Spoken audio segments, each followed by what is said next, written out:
মামা ঘন্টা বাজাচ্ছে। কিছু হবে না, এই জুতো না, পরা। কিছু প্রবলেম নেই। হ্যাঁ, যাচ্ছি, দেখে আসি ওই জলে এসে।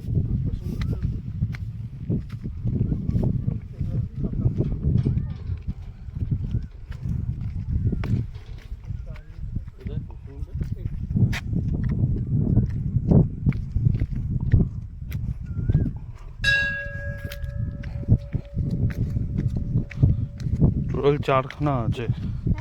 টোটাল বললো 4খানা এরকম ছোট ছোট জলের আছে। পুরোটাই একদম মানে পাথরের ভাঁজটা এত সুন্দরভাবে করা, আমি সেটাই বলছি, তুমি পুরোটাই একদম ভাঁজগুলো দেখো, শুধু এর অন্যরকম। ভাঁজ না, এইগুলোর ভাঁজগুলো দেখো। কিন্তু এটাতে উঠতে কোনো অসুবিধা